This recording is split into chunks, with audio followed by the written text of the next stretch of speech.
tal? Les doy la más cordial bienvenida a la segunda unidad de lo que es análisis de métodos cuantitativos para la toma de decisiones. Estimados maestrantes, sean bienvenidos a esta segunda cápsula. En ella vamos a hablar propiamente de lo que es regresión lineal. Y bueno, pues el objetivo de esta cápsula precisamente es que comprendan el concepto de lo que es la regresión lineal y puedan aplicar el modelo para poder interpretar y predecir las relaciones que se dan entre las variables. ¿Qué es lo que vamos a abordar en esta segunda unidad? Bueno, pues estaremos hablando propiamente de lo que es la programación lineal.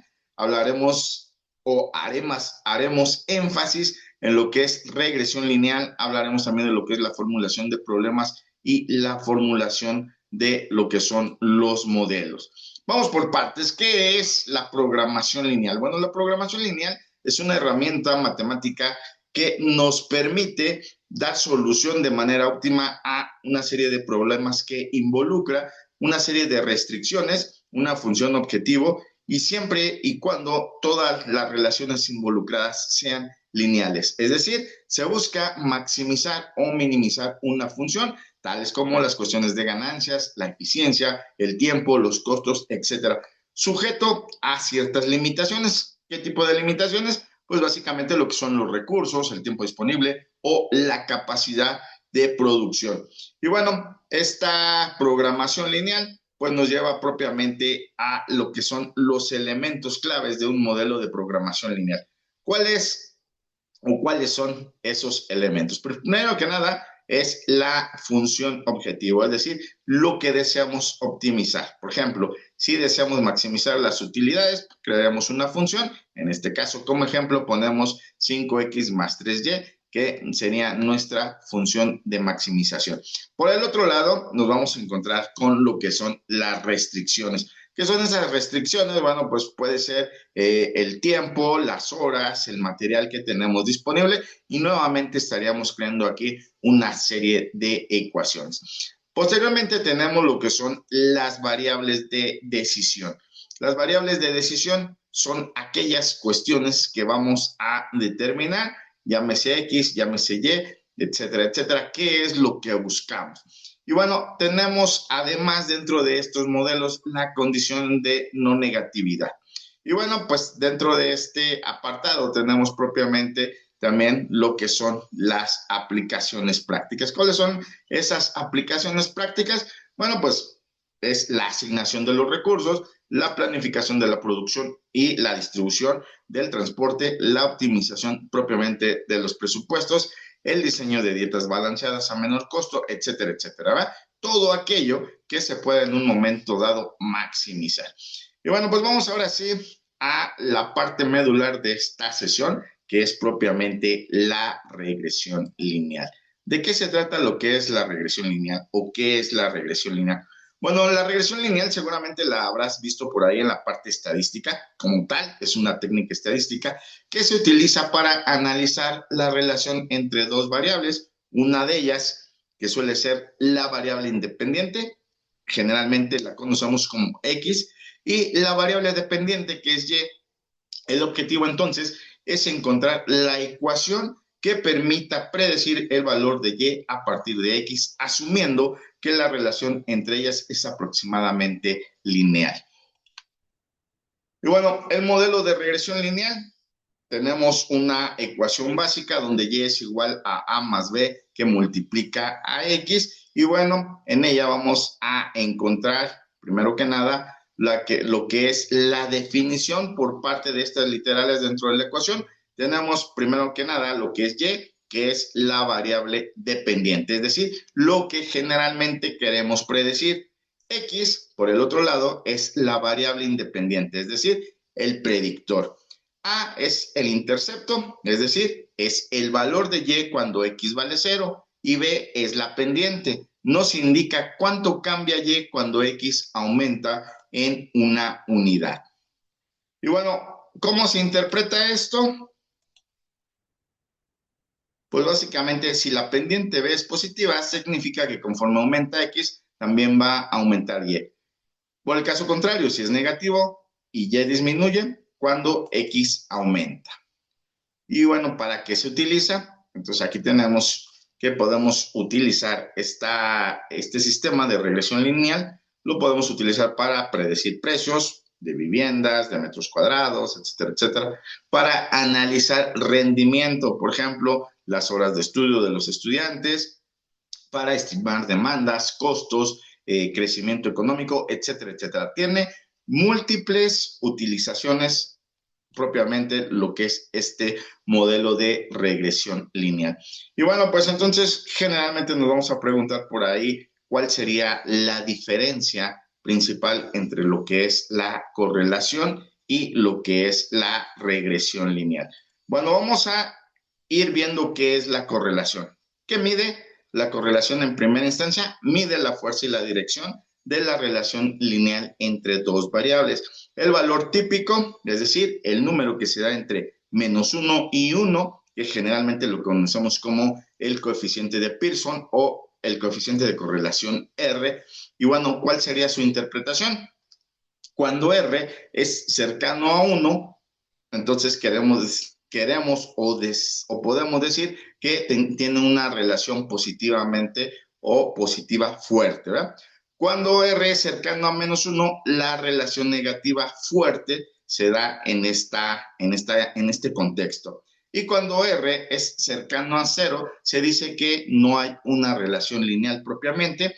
Y bueno, pues entonces básicamente ahí no habría prácticamente una correlación. Y bueno, entonces la simetría, por un lado, nos distingue entre lo que es la variable, bueno, en este caso, en la parte de simetría, no distingue entre lo que es la variable dependiente e independiente, es decir, X y Y son intercambiables en cualquiera de las dos situaciones. Y bueno, ¿cuál es el uso típico entonces de la correlación? Pues básicamente explorar si existe una relación entre esas variables o simplemente no existe ninguna relación. Y bueno, vamos entonces ahora con la parte de lo que es propiamente la regresión lineal. ¿Qué hace? Bueno, pues estima una ecuación matemática para predecir el valor de la variable Y a partir de otra, que en este caso es X, ¿verdad? Como ya lo dijimos, el modelo típico es Y es igual a A más B por X. Y bueno, ¿cuál sería su interpretación? Bueno, pues nos permite saber cómo cambia Y cuando X va a variar. Y hay una simetría, es decir, hay una variable independiente que es X y una variable dependiente que en este caso es Y. ¿Cuál es el uso típico de lo que es la regresión lineal? Bueno, pues básicamente su enfoque es la predicción, la estimación y el modelado. Y bueno, en términos coloquiales podríamos decir que la correlación nos dice si bailan juntos, es decir, si van unidas estas dos variables, y por el otro lado, la regresión nos dice quién va liderando el baile, es decir, quién manda en esa relación. Y bueno, pues para entender un poquito esto, aunque no lo vamos a desarrollar propiamente, diríamos, con Excel, para que se vaya viendo el paso a paso, sí vamos a ir presentando un breve ejemplo de lo que es la regresión lineal. Y bueno, en este caso vamos a tener este ejemplo en el cual tenemos horas de estudio y calificación y donde suponemos que estos datos le corresponden a 5 estudiantes. Tenemos los estudiantes de la A a la E y tenemos sus horas que han dedicado al estudio. El estudiante A dedica 2 horas de estudio y obtiene una calificación de 65. El estudiante B estudia 3 horas y obtiene una calificación de 70 y así sucesivamente hasta llegar a el estudiante E, que en este caso estudia 9 horas y obtiene una calificación de 95. Entonces, ¿qué es lo primero que tenemos que realizar en este estudio de regresión lineal? Bueno, necesitamos sacar lo que es la media, que sería el primer paso para encontrar o iniciar con el proceso de regresión. Y bueno, en este caso vamos a sumar todos los valores en X que, como ya hemos visto, son las horas que están dedicadas a el estudio, ¿verdad? En este caso tenemos valores que van del 2, 3, 5, 7 y 9 y se suma todos esos valores y se va a dividir entre el total de los individuos para sacar la media, en este caso de X. Y bueno, nuestra media nos dice que es 26/5, lo cual nos da como resultado 5.2. Por el otro lado tenemos las calificaciones. Nuevamente hacemos el mismo proceso, sumamos todas las calificaciones, el 65, 70, 75, 85 y 95, que nos van a dar 390 y lo vamos a dividir entre el total de datos, que en este caso pues son los 5 estudiantes. Nuestra media para el caso de Y entonces será 78. Y bueno, lo que sigue es calcular propiamente lo que es la varianza de X y la covarianza de X y Y.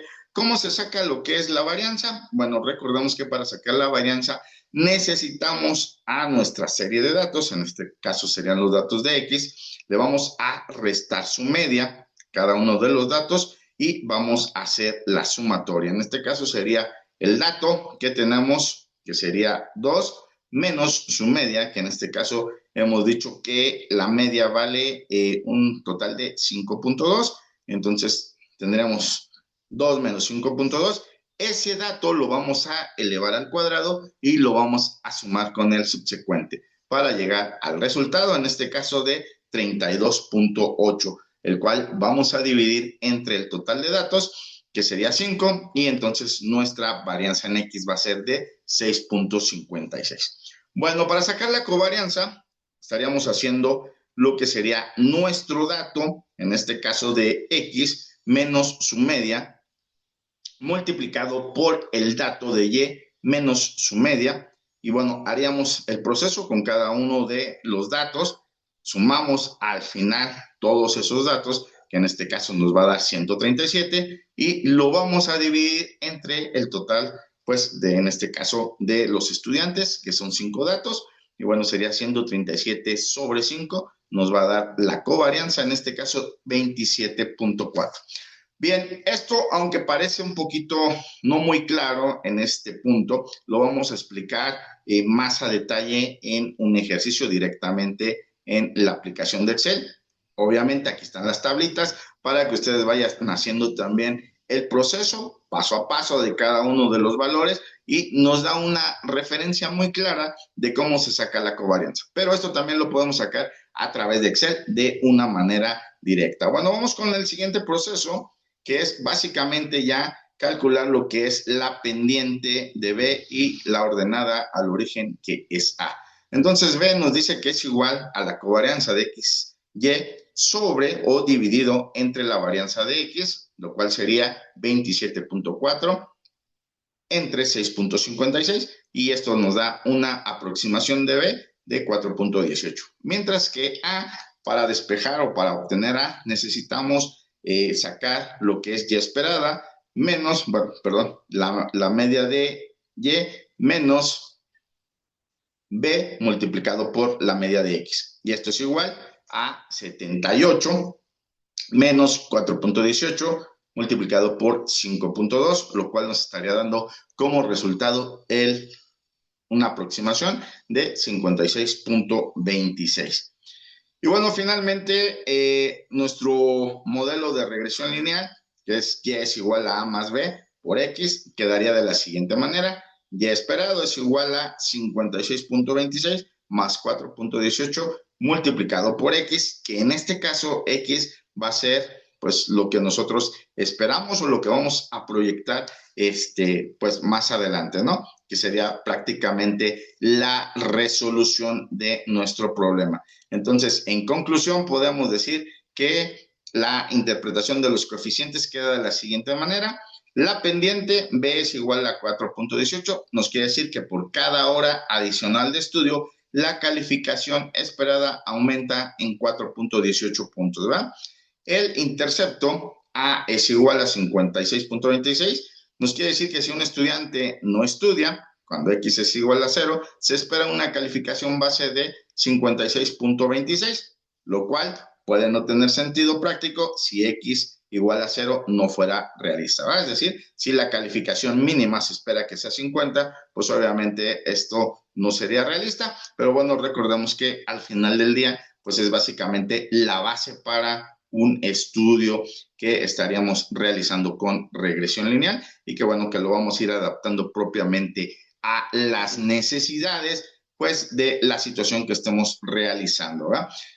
Bueno, vamos con Propiamente ya lo que es la formulación de los problemas es una regresión a lo que habíamos dicho a el inicio. La formulación de los problemas en programación lineal es el proceso propiamente de traducir una situación real en un modelo matemático con una función objetivo y con un conjunto de restricciones. Es la parte más importante porque una formulación clara y correcta nos va a permitir aplicar técnicas de resolución y obviamente obtener soluciones que nos sean útiles. ¿Cuáles son los pasos para formular un programa o un problema de programación lineal? Primero que nada, hay que comprender el problema, es decir, qué es lo que buscamos. ¿Se quiere maximizar o minimizar? Esa es la primera situación que necesitamos. Si hablamos de ganancias, pues seguramente lo que buscamos es maximizar propiamente las ganancias. Por el otro lado, si hablamos de costos, pues obviamente necesitamos minimizar los costos. Si hablamos de tiempo de producción, obviamente necesitamos minimizar el tiempo de producción. Y bueno, ¿qué recursos o qué condiciones nos limitan esas decisiones, verdad? Entonces, esto entra dentro de este primer apartado de la comprensión del problema. La segunda parte es definir propiamente las variables de decisión. Es decir, aquí se representa qué es lo que se quiere determinar. Por ejemplo, vamos a decir que X es el número de mesas a fabricar, mientras que Y es el número de sillas a fabricar. Tenemos dos productos que necesitamos fabricar, pero va a haber una serie de restricciones que necesitamos pues propiamente establecer, que vamos a ver más adelantito. Y bueno, lo siguiente dentro de esta formulación de problemas es establecer la función objetivo. Es decir, si en este caso buscamos maximizar la utilidad, bueno, entonces podría ser la fórmula o la ecuación 50x más 30y, por ejemplo. Esa sería la ecuación de maximización, ¿verdad? Y bueno, como les había comentado, se necesita propiamente plantear lo que son las restricciones, es decir, cuáles son las condiciones o las limitaciones que tenemos a la hora de realizar o buscar realizar esta producción. En este caso, tenemos nuestras fórmulas, que es 4x más 3y, que debe ser igual o inferior, en este caso, a 240 horas de trabajo que tenemos disponibles. Mientras que en cuestiones de materiales, nuestra ecuación es 2x más y, que debe ser igual o menor a 100, que es la cantidad total de material.